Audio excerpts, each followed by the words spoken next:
here, and you might miss the intro, but we can always introduce them on each after the meeting. All right. All right, so I propose that we start, should we do the pledge and then we could do the roll call? Allegiance to the flag of the United States of America and to the republic for which it stands, one nation, under God, indivisible, with liberty and justice for all. Okay. Roll call and then. Okey-doke. Ethan Alter. Here. Michael Bavino. Here. Catherine Wilson. Here.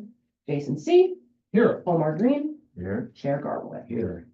All right, maybe before we get started, just take a few minutes for introductions. If you heard, we're very happy to have our new member, Omar Green, as an alternate. That's Green with an E at the end, right? Correct. Good memory. Thank you. Ethan Alter. And what I thought maybe we might do, this is what we did the last time we had new members, just take a minute or two possibly to introduce yourselves to everyone else, and then they in turn will talk to you and give you a little overview of their background, just for, 30 seconds or something. Absolutely. I don't need to do it, we've already spoken. So if you'd like to go first, Omar, I guess I'm looking at you first. So go ahead. I appreciate that. Okay, so I'm Omar Green, and I've been living in Austin for roughly around 4 or 5 years going in the film and entertainment industry, lighting to be specific. I've been doing that for the past 15 to 20 years. So, I'm glad to be a part of the community. I've heard so much things about it, and I've always wanted to, find out what it's about and be a part of it. And now I'm here. So I'm really excited to, be a part of the community and to really learn what it is to be a member. And we'll just take notes, Stephen's here too. Yeah. All right, Welcome. and if you might just say a couple of words, Steve, we have Omar and Ethan, our new members. Omar is alternate, and Hi, Omar. Hi. Hi, and Ethan. Nice to meet you. Ethan's just going to introduce himself now. You kind of missed Omar, but then afterwards, I'm sure you can say hello. Absolutely. Great. Well, yeah, I'm Ethan. My family, I moved here in 2016. I'm a journalist. I write about movies for a living. So there we go. We got to talk about Yeah, films. we definitely gotta talk, yeah. These are branded about films you've worked on. Absolutely. And I grew up overseas because my dad was a diplomat, and everywhere I've sort of lived, I've always had a fascination with the history of the place I've lived. So having now been in Austin almost 10 years, I thought joining us would get me a little closer to understanding the history of the place I've lived and really have gotten to enjoy. So yeah, so I'm excited to hear, to learn from a lot of people more experienced than me at this, and let know a little bit more about the town I live in. Okay, I don't know, Jason, you want to just go around quick? All right. Jason C. I've been in Austin about 10 years, myself as well. I'm a licensed architect. I've been in the construction, design, building industry for about 34 years now. I've done everything from commercial, residential to medical, education, higher education, so on and so forth, and that's about it. Currently right now. Sparta, Yep, I actually do live in a historic house in the Sparta district. 1890-ish, my house, so been before this board before for renovations to my house as well. Been there, done that. And Steve, please. Hi, Steve Casey. I've lived in Austin for 20 years now. I just recently retired from BNP Paribas, where I was head of credit risk review. And I've been on the Historic Preservation Committee for going into my sixth year.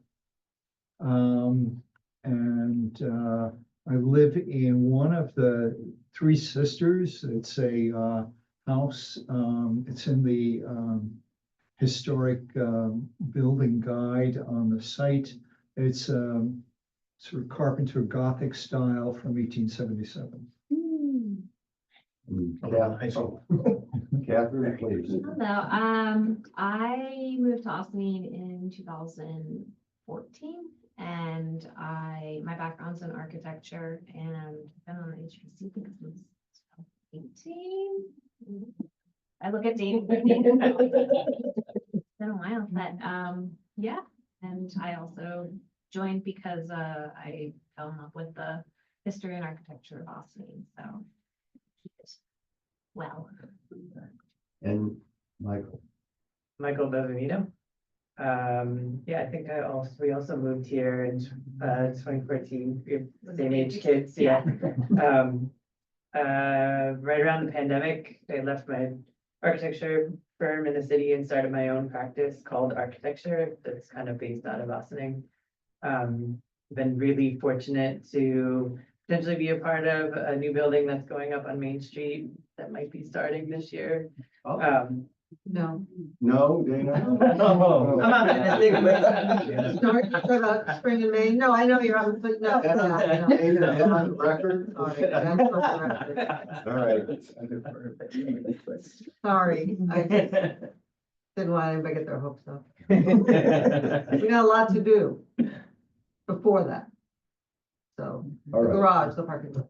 Okay, anyway, Anyway, this was an opportunity to just be more involved in my community. I've been on the board for just a few months now. And yeah, that's it. okay, I'll just add, there are two people missing, Mark Gazapol, who's a full member, he was a friend of mine, he's been on the board for quite a few years now, I think 2 years easily. An architect, works for a large firm in New York. And then also Isaac Tejera is a very young man, just graduated graduate school a few years ago, worked in Manhattan a lot. For a very large international architectural firm as a designer. So, okay, as I said, let's move on to our applicants, sir. If you wouldn't mind introducing yourself, maybe stepping up. Sure. I don't know if we need a microphone. No, I'm sorry. They're just, this will Oh, get you yeah. loud and clear. Yep. All right. Hi, I'm Anthony Scarduzio. I put an application in for 23 State Street to redo the roof, Mhm. and so I'm here to, there it is. Yeah, and why don't you flip through the paperwork? There wasn't a lot of it. And, We're spun around here, okay. Yeah, there's working close. No, doesn't want to. Okey doke. All right, we'll try something else.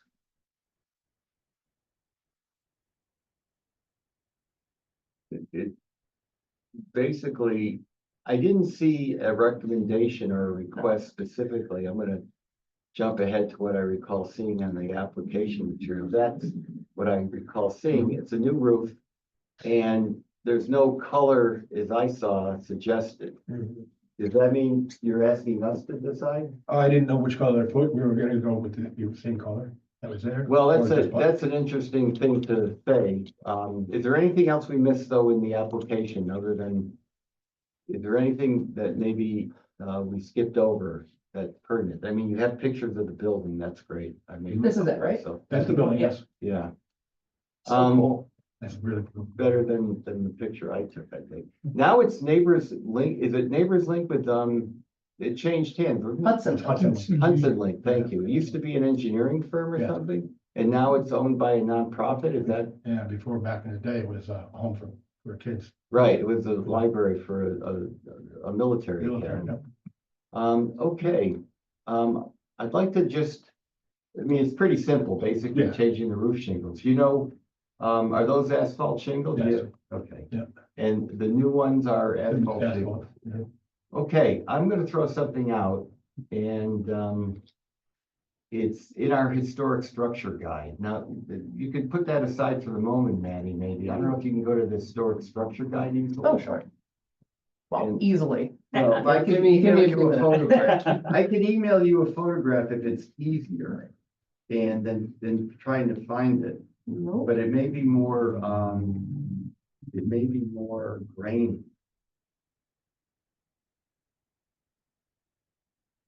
I just sent something to you without a subject. If you could pull that up. I can't do that now. Oh, okay, fine. Then just, find the building. Which built, it's the same one that we're Yeah, looking it's for? one of the State Street building, Calvary. I forgot what page. Calvary Baptist Church Yep, Annex. no, not the Calvary Baptist Church, sorry, the 23 states, where is it? Calvary, not the annex, no. There's the it's church, Where's the title of it in this? Calvary Calvary Chapel. Chapel. Okay. Yeah.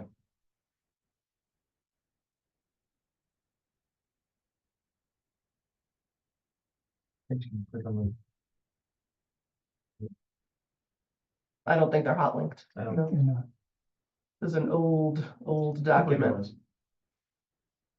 This one? No, oh, no, that was the wrong name. Can you get into the one I just sent you a picture of? I can't, now that the Alright, meeting has there, started. it's called, what do we normally I call just, this is building? this, No, in the structure guide, I'm sorry, there's something I'd like to bring up. Go back to the index. I found it easily, now I forgot the name of the property, the structure guide. What did we call it? It was a library, well, there it is, Yeah. in contemporary, but if you go down to the index. How come I can't remember this? Church Annex, go down, Caverly Chapel, it might have said library, Is it yeah, down? and military act, 162.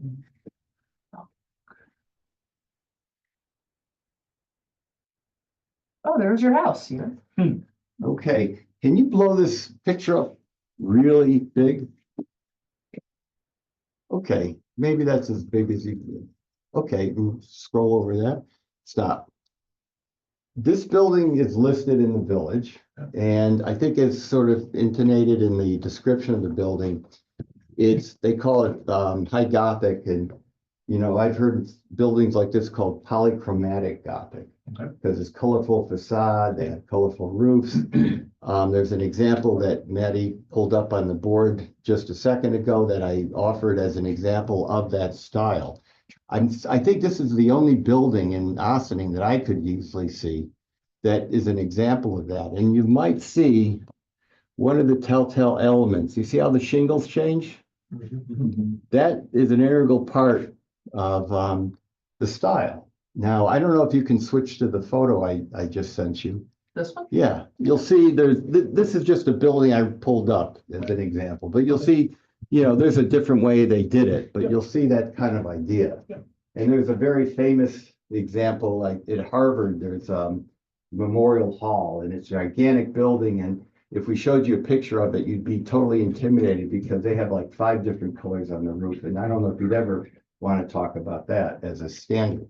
But if you go back to the other picture, please. Yeah, the historic photo, the black and white fuzzy one on 162. Yeah, I'm wondering whether, and I don't know what this is. It looks like probably a chimney of some. Yeah, sort. So but it looks it's like kind it of- was probably at one point a slate roof, which you're able to do that with different colors to do the pattern. Right, but I don't know what that is. Is that just a photo, something in the photograph? I, No, that's a chimney. Probably a chimney. well, it doesn't pop up out of anything. They- Anyway. That's what it is. Well, it's not there now. In any event, Yeah. I'm suggesting that possibly could be investigated as a way to restore the roof. If you took the shingles, not suggesting going to slate, I mean, there's already, Cost prohibitive at this point. yeah, I mean, cost prohibitive and who knows if that's the thing, but possibly a way of using the shingles that you're proposing to replicate this in some way. And my first so obviously this is a question if the board wants to discuss it, or if we just want to say there should be a color. And my second question to you, or to the board as well, is, well, actually to you, sir. Yeah. Is this a real rush? I mean, are you planning to, do you need to do this work I'm not tomorrow? doing it, no, I'm not doing it within a month. We're gonna wait till- Right, it's the winter, so I also think time somewhat is on our side, and I don't believe once this roof is done, there's gonna be a chance to do it again in my lifetime. Right. And if it's possible to consider that, I don't know if it's appropriate or not, but it's close to being in the spirit of what we're here for. which Right. is So, try to bring Dan, the building. can I just want to be clear? You want to take what is now the roof Yeah, and put it back to what it was way back, even though right now that's what the roof looks like. use the same materials as used today, so it won't. No. But I want to be clear because I think it's fair for the applicant. Yeah, You got a roof that is now. Yes, that would come off. You want to go back to, you want to put a roof with what he proposes with the asphalt shingles, but different colors? Yes, the 2 colors, would be a pattern like Does it that. become cost prohibitive at that point? That's a question that's certainly something to consider. In my view, I don't see how it would be if it's the same material. Yeah, I or think they're a in little terms bit of of material different. costs, it's the same, you're just. There's now some looking at more labor Labor and costs labor, to, yeah. to figure that out. So that's a variable I can't answer, but we're not trying to, certainly we're not trying to introduce slate, which would be super expensive. Understood. I just And want, I just want to understand what you're asking because. That is exactly what I thought, maybe. I don't know if it's a good idea. That's why I asked about the timing, because it's not something to answer today. Yeah, maybe just to amplify or just clarify. So we have on the picture of the building from whenever, 100 years ago, this zigzag pattern there. Are you saying try to duplicate that? That could be investigated. On the building you showed, it was simply a alternating colors, but there was a band. I Right, think, I'm if I not remember. suggesting that. I'm So- only showing that building because there was one I could find that shows So the you're idea. suggesting try to get Oh, yeah, something close to try to get this. that pattern. Yeah. And what colors would they be? I don't know. It could be a light gray and a dark gray. I don't know. That's why I asked about timing. The timing we have, I mean, if we didn't do that pattern, we just, with the same color that's on there now. Right, The beige right. color. And I'm not sure, obviously there's a difference in material of, the visual effect of slate versus shingles, but, I think there could be some promise to it. Didn't have enough time to further consider it. And also, I'd like to bring up another point about the roof.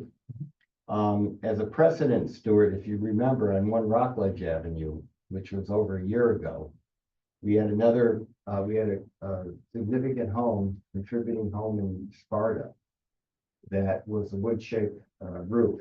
Yep.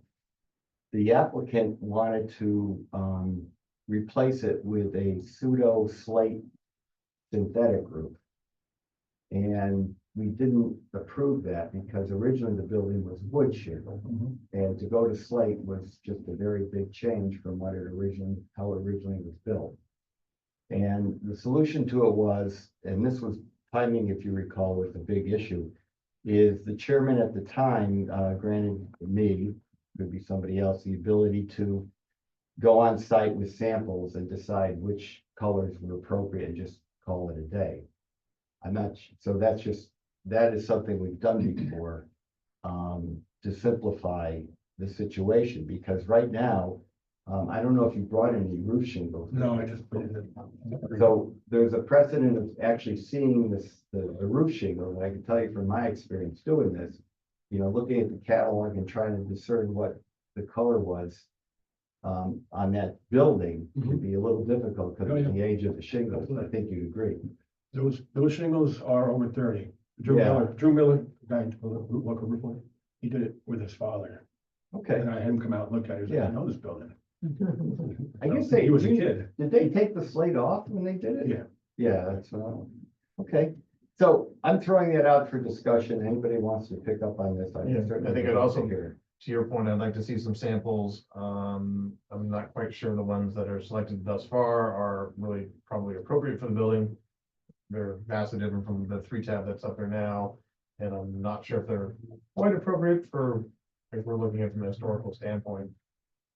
I was looking at putting that color back on with the architectural shingle. Yeah, Asphalt so, so I think that's what's going on. those are, architectural. significantly different. I don't know if I'm a personal fan of those myself. My other question is what are you doing with the valleys? Are they gonna be, Copper. are you gonna do copper? All right, yeah, I think we need to sort of Yeah, that's all. see materials and all that that's stuff, all what's good. going on, because, Well, it's good to obviously see it, but to know that that's noted in your application, Okay. instead of just using asphalt as a valley, asphalt. No. Material. And is this part of some other work going on in the building? No, Oh, okay, this is good. I mean, I wanna do the woodworking that's on the outside. Oh, Starting to great. get a little rotted, needs to be painted, Yes, so it's gonna be brought back to life. that's wonderful. Oh, yeah. That's wonderful. So I wanna, do I have to get amended to this permit or get a new permit to do all that, the woodworking part? It just needs to be scraped and painted, some needs to be a little bit replaced because it's rotted. If it's just essentially scraping and painting to maintain, which is what you're talking Yeah. about. That does not require a Exactly. certificate of appropriateness. So, yeah, we're not Same changing color. anything. right? We're assuming you're matching the colors that were there. Yep. Yeah. And there's no COA required to that. Right, So that's very good to hear too, because obviously it is in disrepair of it. oh, yeah. Yes, Yeah. wonderful. Yeah.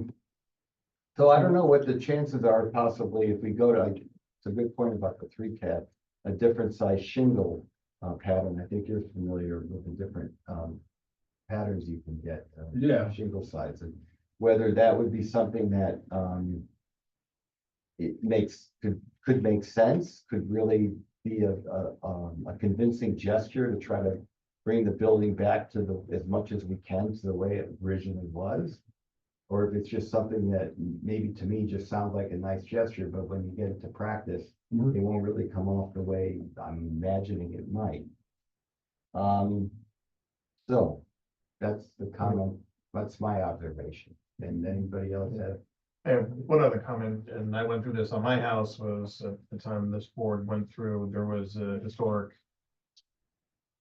cove molding right below the roof that ran along the edges, and just wondering, I haven't looked at this building in, great detail and stared at it. Is there any historic sort of details like that that are along the rake edges that you're gonna maintain or anything like that? That's Well, gonna we get have a replaced? close-up. I mean, we could maybe just quickly show you. Yeah. I think the picture can be blown up. He submitted a picture, Oh, that. for Scarduzio. You gave a picture of the building. Yeah, It's better than my picture. I'll give you a few Makes different it- angles. It is Yeah, yeah. unable to be rotated. Okay, well anyways, Can you go in towards the gable end, or no, it's got the stamp on it? it's, no, There's there's some some valleys. So I don't know what that is. If that was, copper originally or. I haven't been up there. Yeah, I couldn't, it's hard to really see the whole thing. Is that slate by the fishtail? Fishtail. Yeah, that's what I thought. Very nice.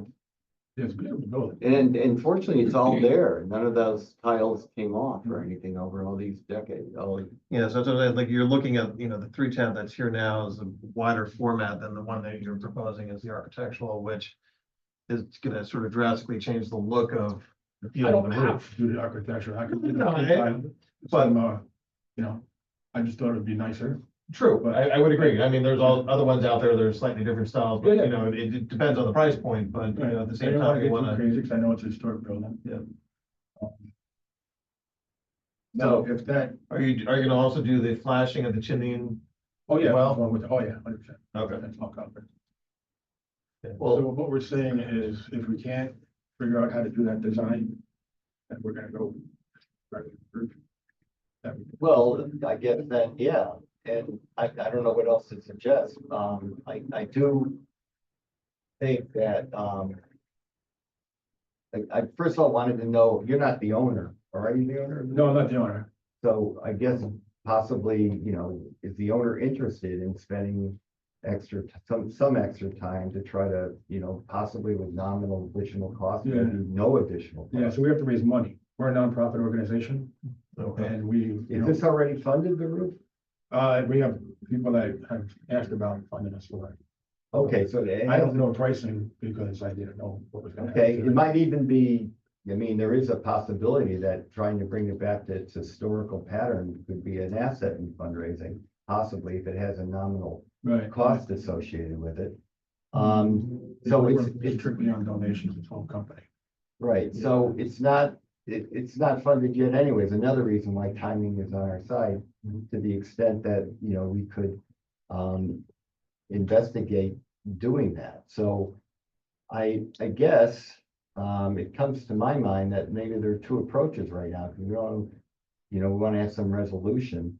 One is to decide that we, just vote and have a pattern, pick a shingle, but your point is a good one. It's a very different size and it needs to be, I would hate to recommend it as the other way to do a mock-up, just on the ground. well, that's what I was gonna say. And How many tab are you requiring or asking? What's it? How many tab are you asking? Not very big, but just to sort of get a look at it, even if you're looking at the architectural, maybe if you go back and look at another manufacturer of another style, just to sort of see, and be like, okay, now I got a sense of it, because not being able to look at what it is tonight at this meeting, I really can't say that, yeah, I'm all for it, but at the same time. Yeah. I would like to address that. I'm again trying to rely on precedent, Mhm. because this is very similar to that Rockledge building that we resolved. We got Timberline or whoever it is, they Yeah. submit the pallets or whatever, 3x3 or Yeah. something. And that's all we can, that's what we use for that building. So I don't see how we could tell you to, go something beyond that. And that's easy, because they'll be happy they usually are happy to send you that. Oh, yeah, I'm sure they will. So that wouldn't be a cost to you. And, maybe, it's possible to also contact them regarding this idea of patterning, if they've ever been involved with that before. They believe that, they may have some, ability to help us mop that up. All right. So We'll have to do some investigating. if that's, I'm looking for comments and maybe, the way to step forward on this, because we have two ways. One is you go back, you get a sample of just a solid color, which could probably still be the solid color that is used for the decorative option, because we still need mostly a solid, primary color. I don't know how we could pick that today, though, because we don't have the samples with us and we're not there. We'll at always the go with building. the same color, same tan color that's on there. Well, you didn't, well, I didn't know Again- if you wanted it black or tan, but if I can go to that, use what's there, and then I like the tan. okay, well, that's a fair point. I think getting the sample, though, a bigger one, to see in person at the site. Again, I'm going by precedent. Mhm. And the precedent was on this other home, exactly the same situation as yours, is we had the opportunity to look at a larger sample at the site with the home. And I think that's, on a building this important, it's my opinion that we should at least be able to do the same for this building, which is even more significant. Especially in the middle of the downtown. Yeah, and is it possible to, again, try to bring back that spirit of that pattern? If not, if it's really maybe gonna look more hokey than maybe it could or should, obviously it's not something to do. I have concerns about trying to accomplish that in asphalt shingle. Yeah. Like, Yeah. I don't know, my experience with those asphalt shingles that come, in sheets, and you put them up, and you can make some large scale patterns with them. You could do the banding, or you can do, Yeah, if you had a horizontal band, it's one thing, but to do these angles. so. Yeah, I just don't, kind of- I don't know if the angle would be feasible, but to your Well, point, I think, could you do it in just an But alternating? they're still color made of in shingle. the band, This, is possible, I don't know, but, I would want to see see it on a plan or a drawing, just to see what a, quasi look like, instead of wasting your time trying to sort of mock it up. Just to even see if it's feasible, I mean, I don't know. I guess that's why I raised the point before, if this diagonal is not feasible with some kind of alternating banding, like on the one you showed, would be feasible. Would that be something we would want to consider in throwing that in as well? Like as a nod towards the As a historic, nod towards the history, but Yeah. yeah. not a quite replication of it.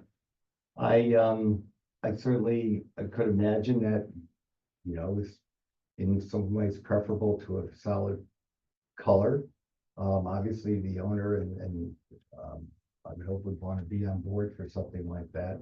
The idea that the owner, they're raising money, so it's not like we're holding the other. Yeah, we have a number in our head, yes. And to the extent maybe that helps in at least everyone knowing how important the building is, that you're trying to, go back to the way it originally was, instead of a way, like you said, a couple of guys got together and put a new roof on Yeah. one day. Back then, did they have a meeting like this?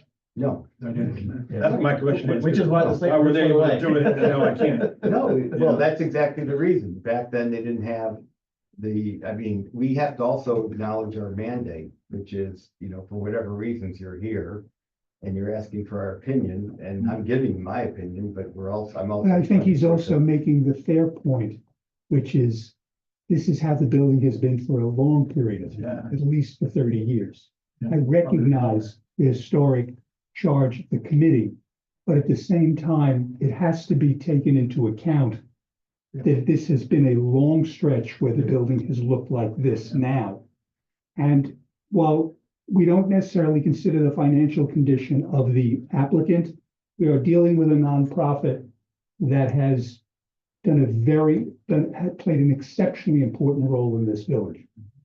So we don't want to put them to a price point where they literally can't do it. Oh, no, No, I just want to finish. Well, I'm So in terms of how this is going to look, it's wonderful to have these discussions. We have an applicant here who needs to know what the next step is. If you want him to bring in pictures or samples, he can do that. I'm sure that's not going to be an issue.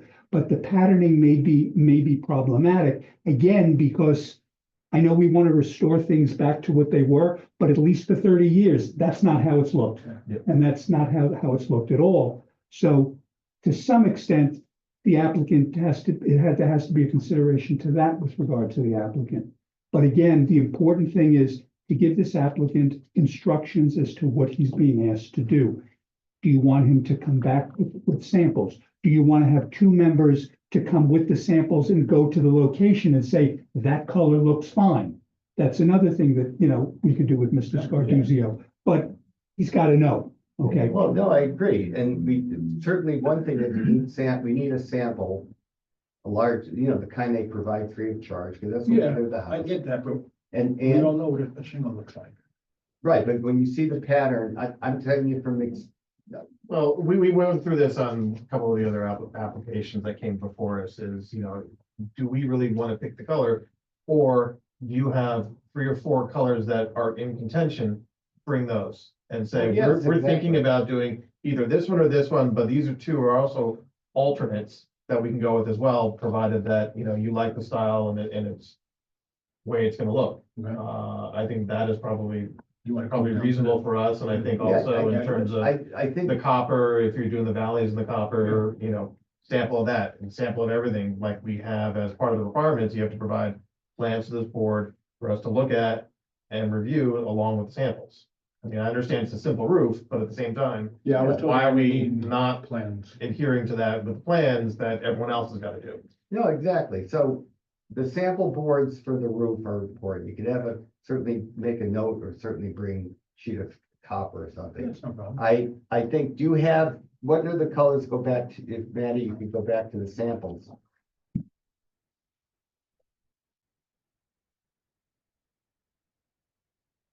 We've got black, slate, or the brown that's down.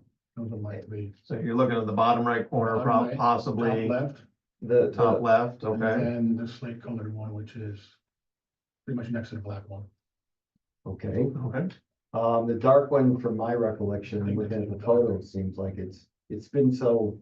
It also, was that, I don't know if it was ever multicolored. That looks more multicolored. Yeah, I, but again, it wasn't the precedent historically. So I guess it's not an issue we're not trying to match something that was done 30 years ago Yeah, on I'm the not trying to side. make the building gaudy, Yeah. black. I like the color. It's on. Yeah, I the sand understand, color. I understand. Timberline has a multicolor line too. Yeah, mine, he presented Oh, the gaff. one. The other thing too that I Timberline think so. does, and I've used it myself, you input that picture and you put the sample color in and it'll show you what it looks like. Yeah. I don't know if you've ever used that before. With paint, that's it. Oh, no. No. On the The website, manufacturers have you drop in a photo like that. Oh, And you okay, can because of actually- roof, okay. yeah. You can put even that would be helpful to Yeah. come That, forward. that would be very helpful. I mean, that in the end, since we're all here to make a subjective decision. And, we're trying to do it in a way that we think collectively is the best. It's not one color doesn't affect the price more than another color. No. So it's just a matter that you don't have a timing mandate. So as far as your fundraising goes, you could just say, this is the shingle we're using, regardless of the color, you know what it's gonna cost you, I assume, with copper flashing, which is a very good point to have noted on the application. So, all right, so we have a couple of different ways to go. One way is, the applicant could go back with that rendering, that the manufacturer offers online and the samples, or we just meet maybe a couple of people at site with the samples, the big ones, and just make a choice and thus it's done. The idea of the patterning, is something which I readily agree is something that is difficult to come to grips with immediately. Don't know if it really would make sense, but it just as a concept, could be something maybe you can check in the interim whether your client believes it's worth some extra effort to investigate that. That's my suggestion. Or if not, then, it's going back to just replicating the total monochromatic. Hudson not my client. I work for them. Yes, you work for them. Hudson. So they're the owner. Yeah. Yeah, that's what I meant. They're the Okay. owner, yes. But you're saying you're an employee. of I'm an Hudson. employee of Hudson Light. Oh, okay, Yeah, fine. So you're, yes, okay. So all I'm saying is the owner. The owner might be of interest to do this. If it's, you can go report back whether you think it might be some significant additional cost to try to think of it. And I could put some effort into investigating it myself, but it's not in the end a deal breaker. And I'm ready to admit that as well, because I'm not really sure if it would come off worth the effort either. All right, so long story short, shall we do, so regardless, we need the samples from Timberline, the big ones they send free of charge. In agreement with you, the copper flashing will be used. And third, if you can, take a crack at the website. I mean, I did it once a while ago. It's pretty easy to do. You just take the shingle color and you put it into your photo. Yeah, no, I got you. Yeah, Yeah. if you have any issues, you can contact us and get some help, and that would be good too. Sometimes the resolution is not good and maybe it's not worth it. I've seen it where it actually is pretty convincing. Yeah, okay, I'll check that out. And then you could come back, and I suppose with that rendering, you could just make a decision, hopefully at the next meeting. And in the interim, and then if there is any question afterwards, maybe then we go to the stage that we went with the Rockledge property, which is we have a couple of people, myself and somebody else, remember, go to the site and just finally call it off, the final decision. If there's any issue with the public hearing, to make a decision based on what you'll bring. As I've already said before, it's always cheaper and easier to do stuff on paper and make changes than try to sort of do it in the field on the fly and doing mock-ups, because that's somebody's time and money to Oh, the mock-up, well, fabricate it, yeah, so to it's- do a mock-up with the pattern would be, it's time consuming. Now, Exactly. again, I just have to ask if, the owners of the building, the powers that be would have any interest in possibly pursuing that option. I mean, even the question to the sales rep is like, have you ever heard of someone doing something like this? And they said, oh yeah, we've done 5 projects like that in the past. They came out great. Yeah, Here's some and photos. for what it's worth, I'll look into it myself, and I can get back to you, I think, and just offer any information I have about the viability of it. I didn't have time today to look into it myself. Right. But it may end up being hokey. I'm Yeah. supposed to admit that. Yeah. Right, but the slate's rectangular too, so, okay. So you now have the ability to go budget because it's the material. It's the same material you were asking about. And the copper flashing. So do I hear a motion, if this is the right way to do it, Stuart, to ask to have the applicant back next month with samples provided by Timberline. I think they're approximately 3 by 3 feet of the colors he's considering. And if possible, utilize the rendering software that's in the Timberline site. Any issues, you can contact me, possibly I could help you do it. And I have to use a Timberline, or can I use Gap or whoever? oh, you could use Yeah. anything. I was only Okay. suggesting Timberline, because on their own product website, Okay. they offer it, Yeah, I got you. and it doesn't cost you. Yeah. So, but yeah, anything else you do is fine. And then we'll hopefully be able to vote it that way. I would just make a suggestion, if they do have the software available, is to take a couple of photos of an angle that gets the most view of the roof Right. versus just one face, maybe at an angle to get both sides. Oh, you mean like a perspective shot instead Correct. of a front end shot? Yeah. I think you understand. Yeah, I sent them in. I sent a bunch of pictures. Yeah, you Yeah. got a bunch. I'm just saying, because they usually ask you to upload your own photo, so Will you be bringing back the finials, those little spikes at the top of I think they're gone now, aren't they, at the top of the roof? That Yeah, were they're there? there. Yeah, okay. All right, so is that clear for So you need a motion to adjourn the application, right? Yes. Okay, that's 30, you, Mr. Survey? Yeah, what do I have to do for paperwork now? Um, Just come back? just come back. Just come back. Come back. Yeah. I think you just But need you to, you can continue to budget your. Yeah, stuff. if you have additional, I guess, product data on the materials that you're using, so on and so forth, you can submit those in. Yeah, well, it's gonna be Oh, asphalt and concrete. one last thing. I'm just, are you ripping off what's there now? Yeah. Oh, good. Okay, So we have a motion to adjourn the application. your motion, Make a motion? second application. We have motion carried. Thank you very much. But I think we're all in favor of your roofing. Night. Okay. Night. Oh, hi Joyce. So the next thing on the agenda, I hope it's okay, Steve, if we don't have enough time for your presentation, I think in the next meeting we'll be here. Yeah. So hopefully. You're retired. Yeah, now you're retired, you might be on a golf course in Florida. So, all right, Joyce, welcome. Thank you. This is Joyce Cole for the new members, which are Ethan and I don't know if you've heard them introduce themselves. I did. Yes, I did. And Joyce, is our village historian, also former valued member of our commission. Yes. So very well versed on the matters. that- Joyce, don't get embarrassed. I'm going to leave, but it has nothing to do with you. I was gonna cry, Stuart. By the way, on that 171 Croton Avenue, no one can find that map. Oh, wow. Was it helpful, those articles about the? So, by the way, we're just trying to find, we have a culvert under a building. Mhm.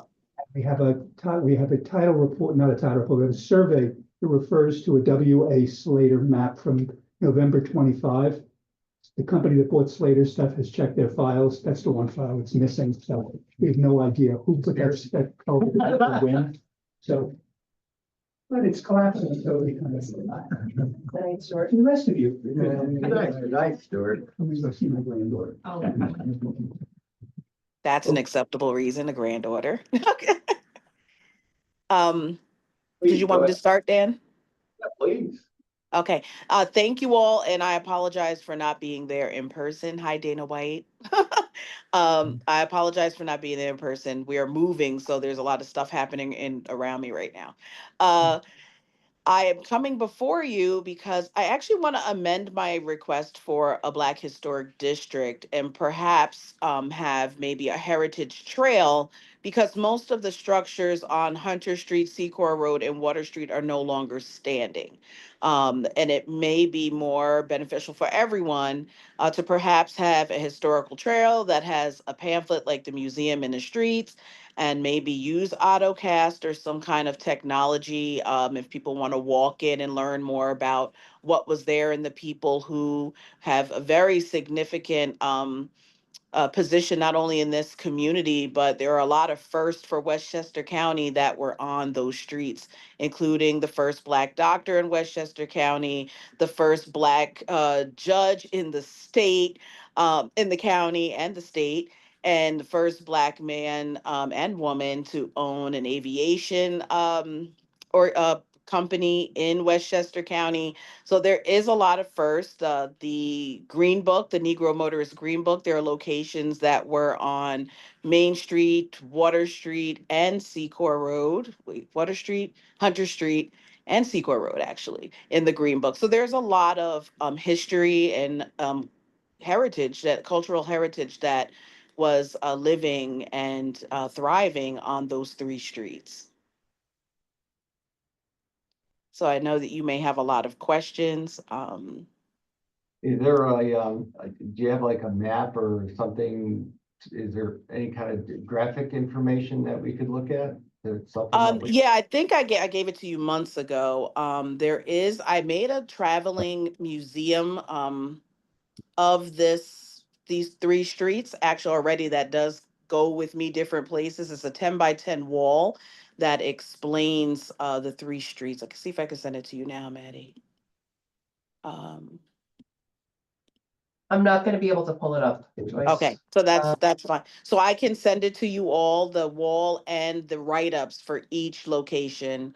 on the street. There also was the only park in Westchester County designated for Black children on Hunter Street. It was in the entire county, and the land was purchased by one of the Black families that was the home of the first Black deputy sheriff in Westchester County, who also lived on Hunter Street, John Hoffman. His family purchased the land because the kids weren't very welcomed at other parks. And a lot of our parks were not owned by the village. Some of them were publicly owned, not all of them were owned by the village. We have a lot of history on those three streets that I think we should be sharing. Grace, do you want me to bring up Google Maps and you could like walk us around? Sure. Wanna I have. Do that?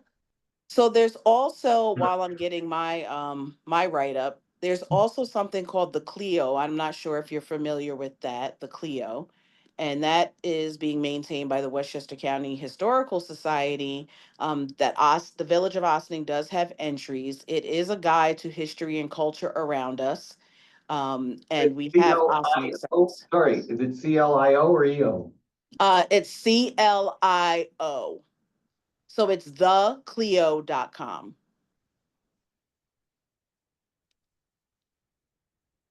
So that- if, Oh, go ahead, Mhm. sorry. no, go No, ahead, go ahead. finish. Yeah. I'm walking down the street with Maddie right now. All right. I gotta get to the top of the hill faster than I've ever done it, so. Hold on, let me just pull up my write-up that I did have in front of me, but because I moved. So if you go down just a hair down the street to the concrete gray home. Right, yeah, there you go. Wait, no, I'm losing my bearings. Yes.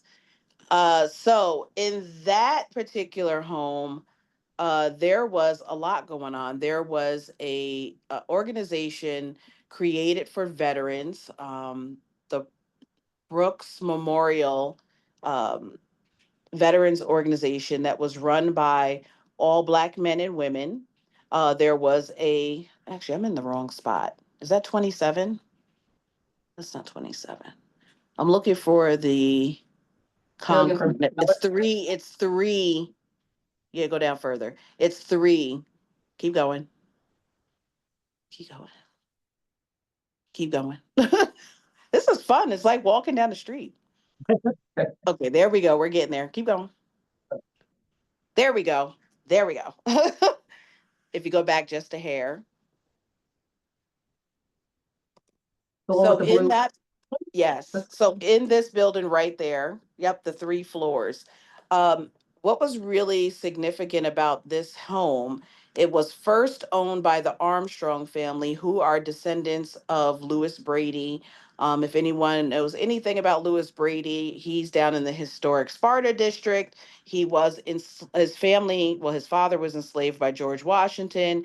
He was able to self-emancipate himself and make his way to Austin by way of the Underground Railroad. He was in his own right famous, he had a business here. He bought his home in cash, and he was revered by not just the Ossining community, but even in his death, it was reported all over the country. We're able to find articles that he had passed away and being known as someone that people talked about and respected, which was unusual in his time, because he did land here when we were still in a time of slavery in the South. He got here after it ended in New York, but it still was happening in the South. So his grandson is the one that owned this building, and there was a store on the bottom. And hold on one second. Not only was the store, it was the Parker Bell. I'm trying to get the name right now. Here we go. Hold on a second. It was a veterans organization that took care of many of the men when they came home. They would have big events, over 300 people in this location. This place was not on the Green Book itself, but it had a lot of historical value in this building. Trying to get this. Here we go. Oh, okay. I just need to find the location. That's Hunter Street, Secor Road.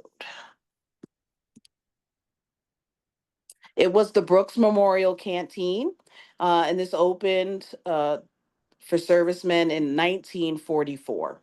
And they held a lot of events there. The organization was organized and named after Robert H. Brooks, the first uh, American that was a Black American who sacrificed their life to serve this country at Pearl Harbor. What was interesting that Mr. Brooks, they thought was white, but he was actually Black. He passed for white, and they found out after he had been fighting for some time and decided, oh, well, he's already here, so we're just going to keep going. So this organization did run for quite a long time. There was a grocery store downstairs that was operated by John F. Armstrong, which was the descendant of Lewis Brady, who also, for his time, he owned a barber shop in Croton, which was pretty impressive as well. He was a former member of the Ossining Fire Department, the Washington Engine Company, and he was a special deputy sheriff for Westchester County as well. If we move down the street a little bit, all the way to the corner,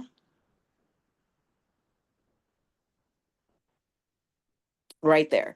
So on the right, um, we have Depot Square Hotel and Restaurant. It was eventually owned by Samuel and Mildred Buchanan. They purchased the property in 1956. This was included in the Green Book, a location that was safe for Black people to travel during the segregation era. And also, prior to that, it was historic not for just being Black, but it was a holding site for the big crash, the fatal crash that happened in Ossining in 1944, that changed the laws about how bus companies operate their buses and how much they allow, well, how they operate and maintain their buses. They were leaving the prison from a game, and instead of making a right, going back to Brooklyn, they made the left.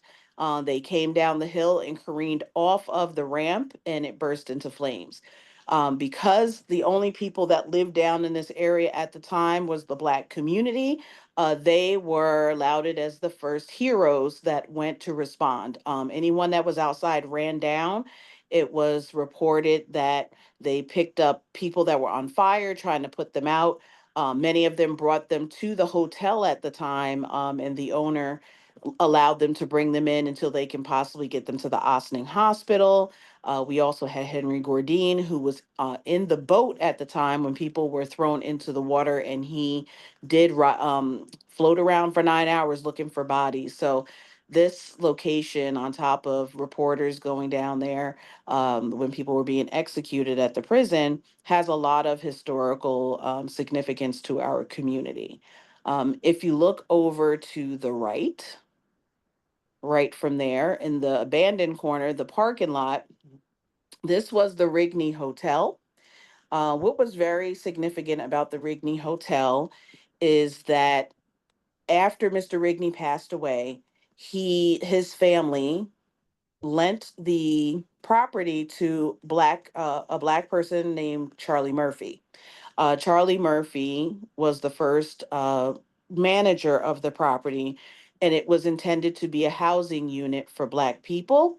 And then eventually the Negro Elks moved in, and it became the headquarters.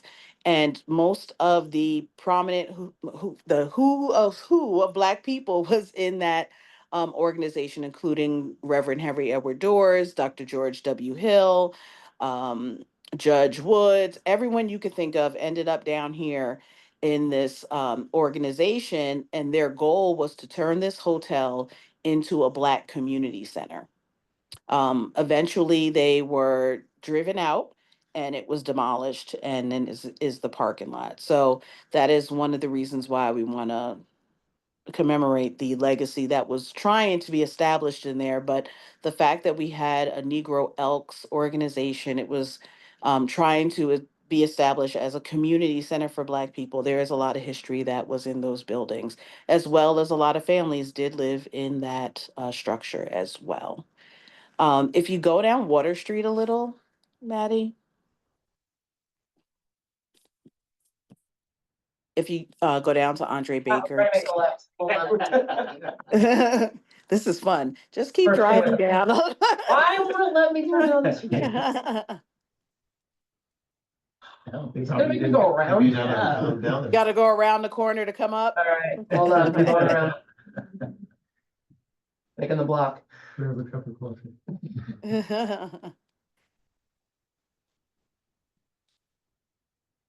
Oh, there we are. I see it. So if you're gonna get, yep, there we go.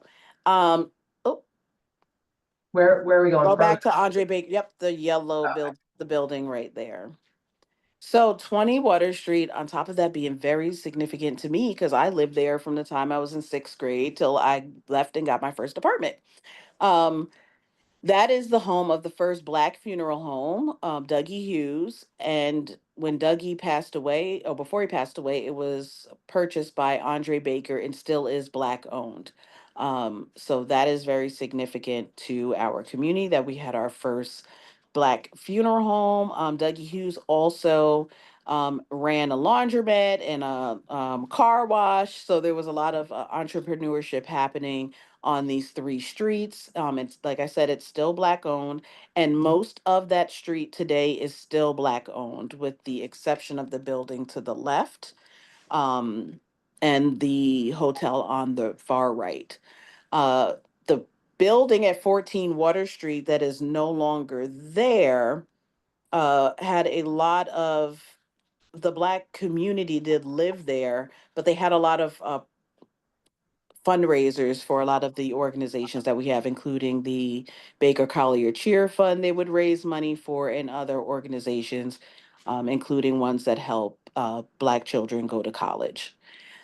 Now we had at 10 Water Street, which is not there anymore, JC Pocket Billiards. We had a billiard club. So like, as I said, they created their own entertainment, their own shopping.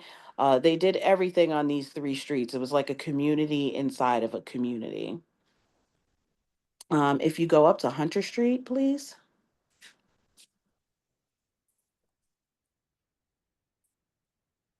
Sorry, I'm giving you a crash course, but like I said, I will send it to everyone.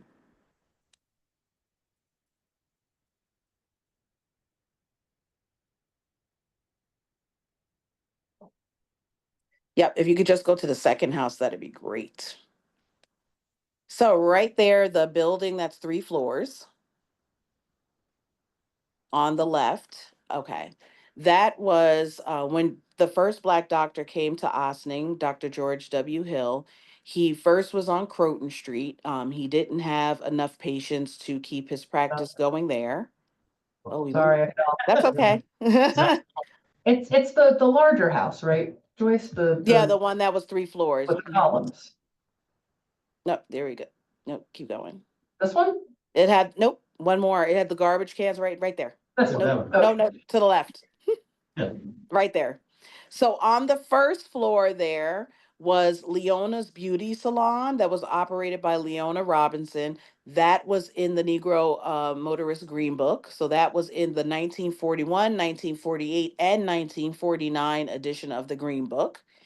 The second floor from 1936 to 1939, the first Black doctor in Westchester County, Dr. George W. Hill, lived and saw his patients there after he closed his practice on Croton Street to be closer in the middle of the Black community. So you had a Green Book occupant on the bottom, Dr. Hill on the next floor. And so that makes that building very significant to our cultural heritage and history here in Ossining. If you go down 2 houses, well, you're gonna go to a parking lot or some empty spots. Not this house. One more over. I think go down a little more past this empty lot, and it's gonna be on your left. Right there. So 25 was the home of John W. Hoffman Jr., who was the first Black deputy sheriff of Westchester County. He also was the first professor of music at any Black professor of music of any or school in Ossining. I'm not sure in the county. I have not checked that yet, but he taught at St. John's School, Ossining School for Girls, Irving Institute, the Holbrook School, and Mount Pleasant Academy as a professor for music. He had conducted the Austin Philharmonic and had an all-white orchestra that he did travel overseas with. Um, he was a member of many educational, business, and civic organizations, including Camp Number 144, Sons of Veterans, and the Colored Men's Business League. And he also was a World War I veteran. His father was the first Black member of the fire department and bell ringer. And his family itself is very historic. And as I said, in 1915, at the age of 40, he became the first Black deputy sheriff of Westchester County. Uh, right next to the house, in that empty lot, is that park I was telling you about. The first and only Black park, the other side. I think it's the other side, for Negro children. So privately owned and operated from 1929 to 1946, the park and playground was located adjacent to their house. As described in an article in the Citizen Register in 1931, the playground for colored children is among the best in the county. A high fence protects the players. This spot is shady and is used through each summer day by 50 to 70 children. Um, we have Snowden Park because this park became so popular. I'm not sure if you know about the park systems of that time, but you had to have a teacher at each one, and every playground kind of was compared to the others. They played games against each other. They were graded by their programming, and the Hunter Street / Durston Avenue Park was always rated very highly, to the point that the white children wanted to go to the Durston Avenue Park, and it became so overcrowded that then we came into our Snowden Park, and that's why we have Snowden Park. So that area in itself is very significant because no other municipality had a park designated for Black children. What was Um, this, Joyce, what was the year approximately? 1929 to 1946. Oh. And do you know who owns the property now, or why it's overgrown like this? Is it? I think I forget, I did know the answer to this because I think it's 34th State or the It's Children's bad. Center. it comes up from the top of the hill and comes all the way down. I know I did look at it, but I forget the name. Or 34th State Street. It's Oh, a wow. big stretch. It's a big piece of property, yeah, but Yeah. that was the park. Yeah. I did quite a few interviews of people that utilized the park when they were younger, and they had fond memories of it. If you go down the street a little bit, so on the left and right, this is going to be harder. You had another Green Book registered location. It was a candy shop, a goodie shop rather, known as the Tasty Shop, and that was in there in the 1938, 39, and 40. That was at 51 Hunter Street. Then you had on 63 Hunter Street, Toussaint Doors, who was a singer, dancer, musician, and actor during the Harlem Renaissance. He performed on Broadway, Scarlet's Sister, Mary in 1930, and he performed at the famous Lafayette Theater in Harlem. He was staged and he shared the stage with people that we've heard of, W.C. Handy, Ethel Barrymore, and more. Doris was an active member of the Ossining community. In 1934, he served as the vice president of the Negro Republican Colored Welfare Club, where he fought to improve conditions for Black voters. If you go down to 73 Hunter Street from the 1940s to 1960s, this was Bar Harbor Restaurant that was owned by Walter Cook and Thomas Cook.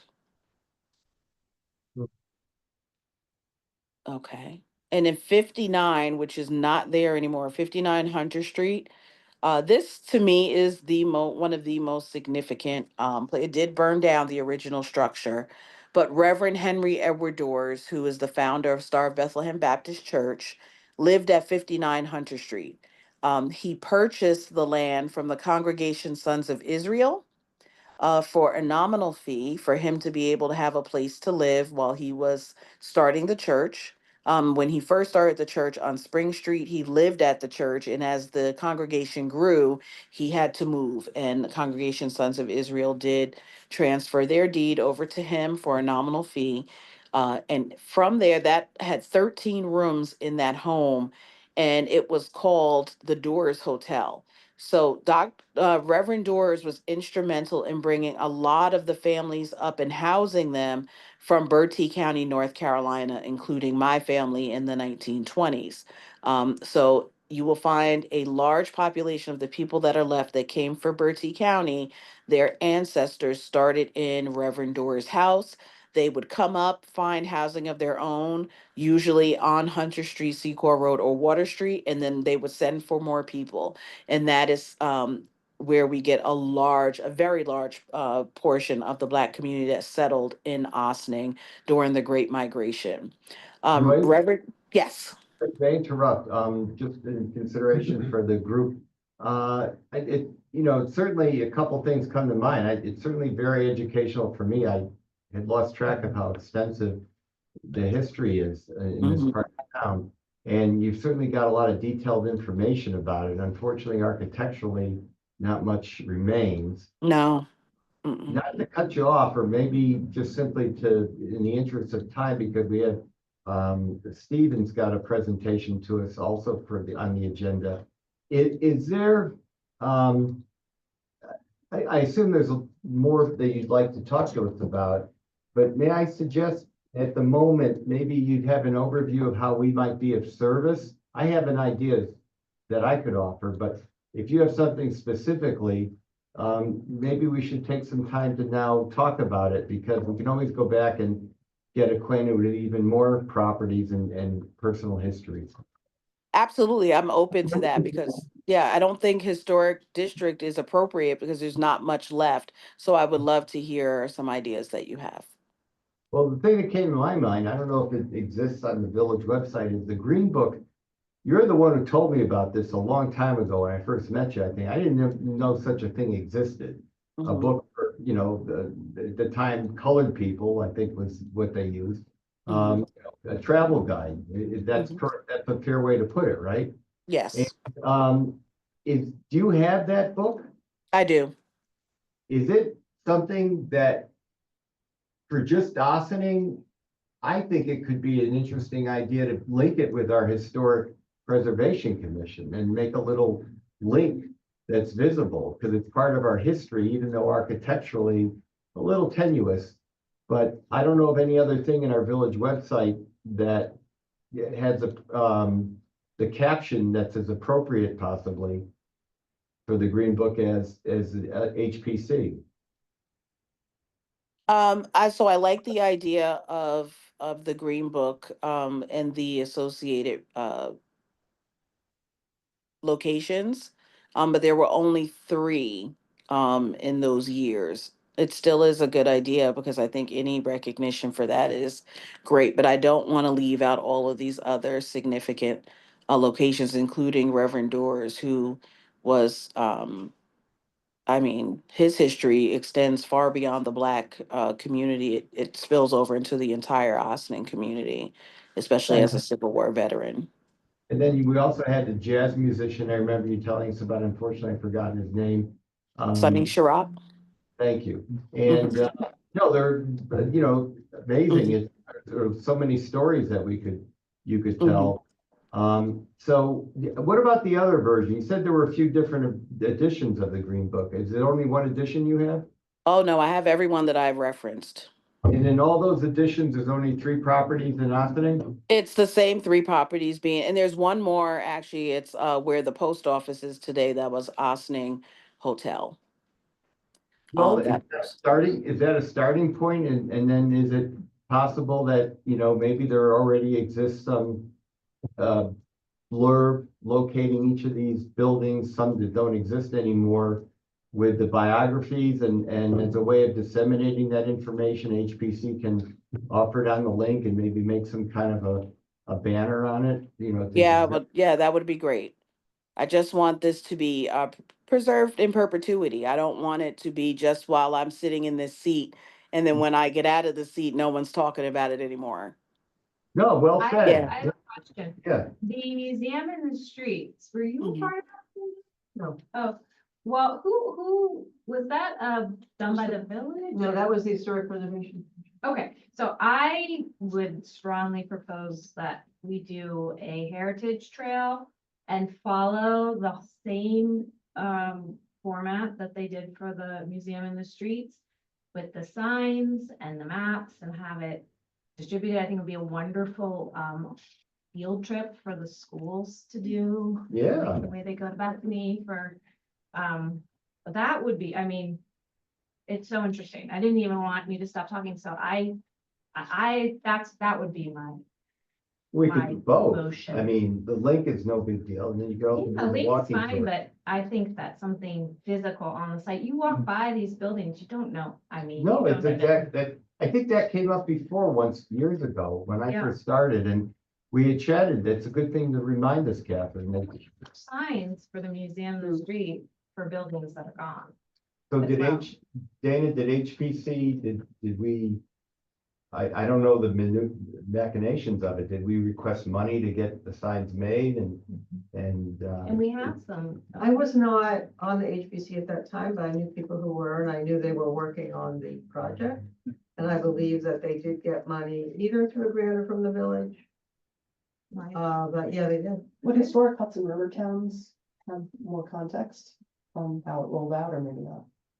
Do I thought they were involved Were somewhere. they involved? I Oh, thought I so. don't know. Maybe I'm wrong. Could find out. Here, But I remember when they were writing them and, the whole thing, so. And I remember when they unveiled it, I was at that, but I wasn't involved. I was the historian, but I was barely the historian. By the way, I neglected to introduce Omar and Ethan, Dana White, our esteemed village board trustee, who's now our liaison with HPC. And of course, as she knows, she was on the board and was historian. Well, that's great. I don't know it's certainly not something we're gonna get done today. Oh, absolutely. Where it goes, but it's something that, it sounds like we require some kind of like study group or dedicated group to investigate offline and report back. I would love that. I'll hand over everything I have to you. I'll be happy to. And every site doesn't have to make it, but there are certainly some that are so historic that they should.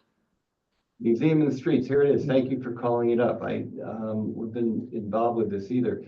At the very least, though, more immediately, we could do the link, I think. I guess we still have to go before the board to ask permission for the link to appear, but that's a minor point. I think we can add the link to the website. I think the reason that the board got involved last time was because it was editing a document. That was a Oh, all village right. document. So if it's just something added to the site, as long as we're So given access. I would invite, I think it's within my purview to ask you to send me and send officially via channels, copy to everybody on the board, what you think we would link to. And, whatever pages are relevant in describing the book. And I think some headline saying, Green Book excerpt for Ossining, something. I'm not sure. Maybe Ethan has an idea if you want to look into that. Yeah. I think it'd be, if you give it a little bit of prominence somewhere on our webpage. And we could start with that and hopefully implement that sooner rather than later. And then the walking tour, offhand, I don't know what to say, how to get moving on that, other than I guess we need some volunteers in our board to, work with you and try to formulate something, because it sounds like we have to get Great. money. and we Yeah, have to and I get don't the know. material. I remember discussion of there being money available to the HPC. I don't know if it's available for something like this, when we talked about grants and that there's like a little fund we use. I don't know if that's Can we ask our, appropriate for that, but. may we ask our liaison if you could check It with the came up village, Dana? I have a suggestion. What? So you know, the mayor and the board, ask all of the chairs to come before them once a year and Oh, sort of yeah, talk that's about. So that meeting is coming up, Oh, it is. for all of the land use board chairs. I believe it's gonna be March 9th, Oh, it but is I should coming send up a then. confirmation, letter out tomorrow. So perhaps that would be a good Yeah, time. that'd be a good time to bring it up. Okay, so There's no, because there's, yeah, it'd be a great time. is there some way to know, is there some way to find out what they spent the last time they did it, or how long it took? So that we could at least give the board an idea of It what's was a involved. long-term project. You know, Joanne Tall led it, I think. Yeah, like, But it was a good year, at least. I'll look and see if I can yeah, if you had find a it, resolution okaying it. It was when I think Bill Hannah was me. okay, So it goes back. well, that's a wonderful thing. If you could, if you wouldn't mind looking and then sending this information, I could bring it up at the meeting. That's a very good idea. And also if there's any, obviously there was a budget, I guess, with it. It was long ago, but at least it gives you some idea of what it might cost. It's not $100, I Well, assume. Stuart here, I don't think he was corporate counsel then, but It was there's a before that. resolution somewhere. All right, so we could do that as well, and then see what the village says, depending on the cost and the timing. But it sounds like, you know, you'll be available for an extended period of time with us, Joyce, because I Yes. think you'll obviously be a part of that. Yes, please. So I appreciate you all listening and thank you, Catherine, for that that recommendation. And thank you for letting me come before you this evening via Zoom. Beautiful. Yeah, and if we skipped over some important properties or people to talk about. Oh, okay, you think we got the gist of it? You got the gist of it. I will email to the entire HPC, Maddie, as well. The document I was reading from for you to look at on your own and as a group. Oh, that's a good idea, thank you. Is any of this in your exhibition at Bethany as well? Not this year. Okay. That wall is not up this year, but there is a 10-foot by 10-foot wall with this history, and it's graphic. I will send you a picture so you also see it. Mhm. I'd love to see just the playground picture. That's Yeah, the part I really want to see and see what it looks like. I found one picture of that playground and it's so fuzzy. I've tried every graphic artist known to man to bring it to life, but I'm still looking. If But you I have have any- plenty of articles and interviews about the playground. By the way, just as an aside, if you had any, maybe you have readily available any pictures of what some of these residences or hotels look like in the day, and you could send that with the Green Book excerpt, we could maybe, you know, just put that all together somehow. Okay. Yeah, I will send you what I have. The reason why I want to make sure it's preserved is because much of it has already left us with the people that passed away or moved away. So now we're relying on deeds and maps and articles to keep this history alive. So I will certainly send you the pictures I do have of the significant people or structures and the write-ups for each property. Okay, great, thank you. Thank you so much. Thank you all. Okay, good night. Good night, Joyce. Good night. Do people have, I don't know how long you think you might want to chat. I was gonna ask the group here, if they'd like to stay or you'd like to stay, and depending on how long you'd Yeah. like to make the presentation, or we put it for the next meeting. You know, I don't know what do people want to do, maybe 10 minutes, I can walk. I'm fine for 10 minutes, and then may I propose that anything we don't get through, we adjourn for the next meeting, Sure. in the interest of time. That's great. Okay, well, thank you, Steve. So I put this together maybe 3 years ago for the Preservation Committee or longer than that. And because there was a lot of interest from people in the village on getting historic designation, either the National Register, New York State, and then there's even a local one, which I didn't cover in here. So I put together some notes. One of the things, and the related websites. one thing about, and I try to summarize this, you can go down a rabbit hole here because every site you open has links to other sites. And it's a very interesting, fascinating rabbit hole, but you kind of have to stop yourself at a point. So what I did here, there is a New York State Historic Preservation Office run out of the State and National. It's basically part of the New York State Park Service. It goes through on what you need to do to get a site, your own building, or even if it's a commercial site and the owner wants to have it registered. What you have to do to get that done. This federal or state? I lost track. This is, well, it's both state and federal. The procedures are the same? They're close. Oh, okay. There's- What's that? Oh, Or be Well, subtweeted. It's gonna be a video at some point, but, Youthful brain. did you want the video to play? What? Did you want the video to play from the, No. No. What is that? Yeah, from the, this is a Oh. link to maybe we can do that another Yeah, day. yeah. I don't know what that is. Bad link. But what it does is give you a measure of protection from basically demolition of the structure. So I know there are a lot of people who put a lot of time and money into keeping structures within a historically appropriate way. And what this would do is keep a structure from just being altered or demolished.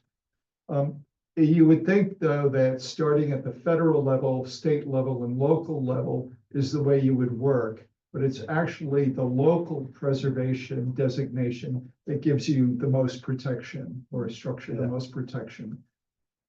And then working upward.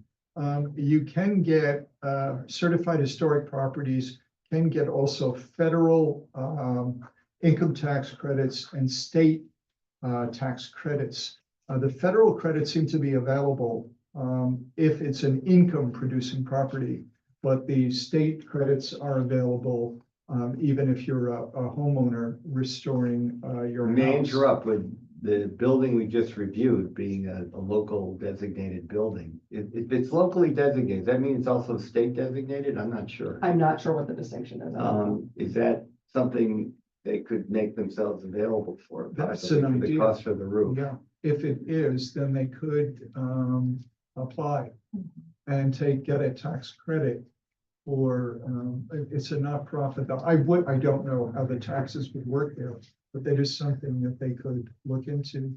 Is there there was a context on the application. Am I allowed to, I guess we could at the next meeting ask Mr. Carduzio if he looked into that. Maybe before the next meeting, if you had a chance to look into more of that, if you Yeah. wanted to. I can. Yeah, Okay, sure, great. Because I Well, wanted maybe to. that's how we get the slate roof back. Yeah.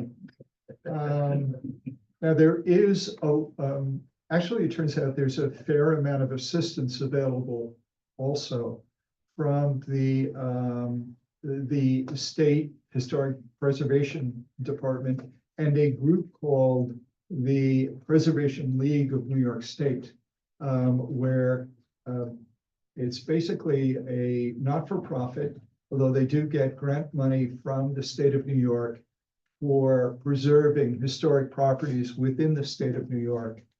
And I spoke to a very lovely lady from the group, and they will actually send someone out to help you put together your application package.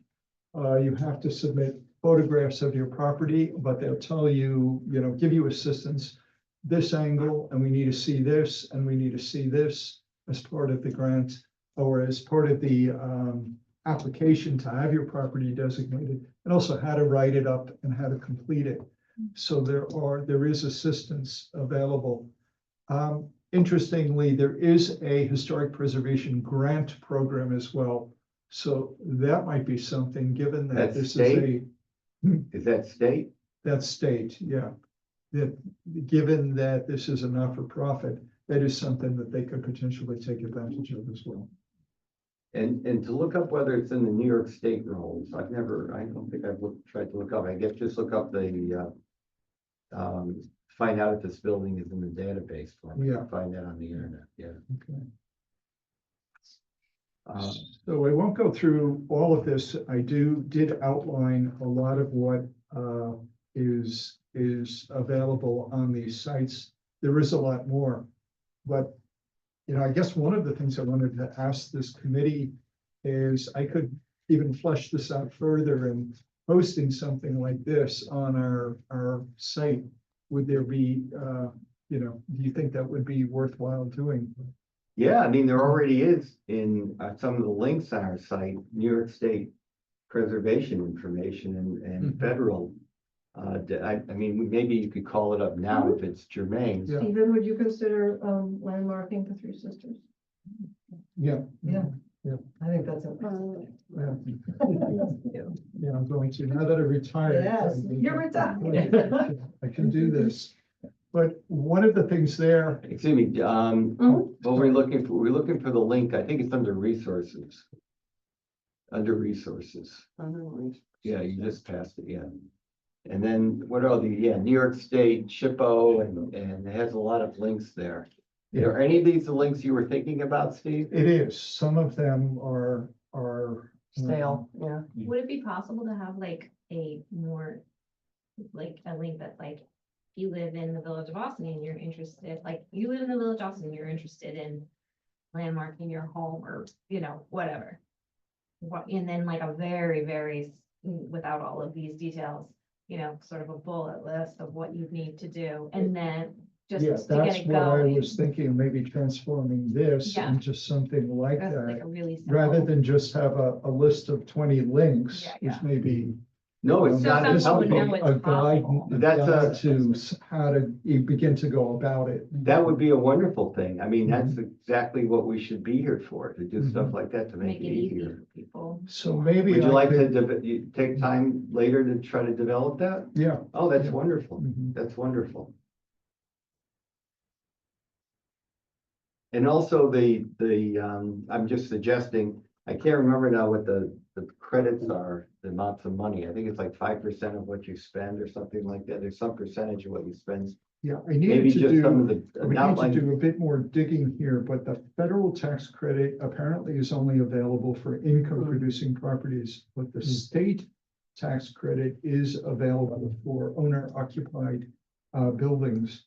And it's 20% of qualified rehabilitation costs up to a credit value of $50,000. This expenditures must be 5,000 or more though. Oh, okay, so yeah, something like that, because there should be like I don't think we have anything like highlighting, to Catherine's point about Austining, benefits to, just like a big bold headline, benefits to designating having your it done, building. yeah. That's, I think, what you're getting at, and then, the pros, maybe some cons, and then, the steps, which would be great. I mean, that's really would be terrific.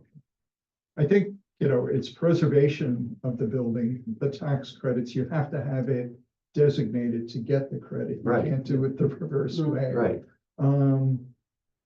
The cons, and it's interesting, would be, potentially people who want to put vinyl all over their historic house or build out the back, and then someone would say no. But there's an interesting website too about, because a lot of people are afraid that if I were to designate this, and then I wanted to make some kind of. Yeah. Or what would be the resale value? Would I be? Because some people might want to say, yeah, I'll buy it, but I want to build another bedroom in the back. Can I do that or not, given it's designated?